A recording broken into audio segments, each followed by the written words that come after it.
بسم اللہ الرحمن الرحیم۔ ایک عورت رسول اکرم صلی اللہ علیہ وسلم کے پاس آئی اور اپنے شوہر کی شکایت کی کہ وہ بہت زیادہ اپنے دوستوں کو گھر دعوت دیتا رہتا ہے۔ وہ تھک جاتی ہے کھانا بنا بنا کے، اور ان کی مہمانداری میں رسول اکرم صلی اللہ علیہ وسلم نے کوئی جواب نہیں دیا، اور وہ عورت واپس چلی گئی۔ کچھ دیر بعد رسول صلی اللہ علیہ وسلم نے اس عورت کے شوہر کو بلایا اور فرمایا، آج میں تمہارا مہمان ہوں۔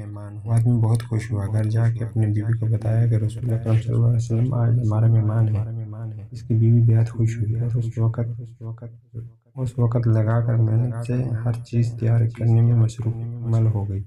اس زبردست تکلیف دعوت کے بعد رسول صلی اللہ علیہ وسلم نے اس شخص سے کہا، اپنی بیوی سے کہنا اس دروازے کو دیکھتی رہے جس سے میں جاؤں گا۔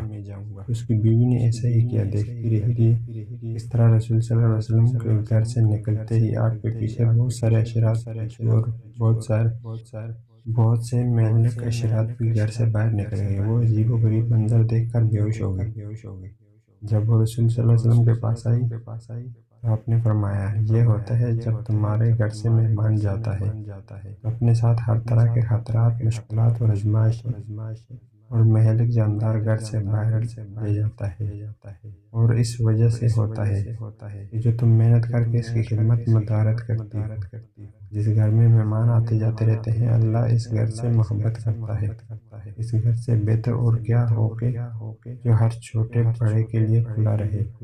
ایسے گھر پر اللہ کی رحمت اور بخشش نازل ہوتی رہتی ہے۔ رسول صلی اللہ علیہ وسلم نے فرمایا، جب اللہ کسی کا بھلا چاہتا ہے تو اسے نوازتے ہیں۔ انہوں نے فرمایا، کس نام سے؟ اللہ کے رسول صلی اللہ علیہ وسلم نے فرمایا، مہمان اپنا نصیب لے کر آتا ہے اور جاتے ہوئے گھر والوں کے گناہ اپنے ساتھ لے جاتا ہے۔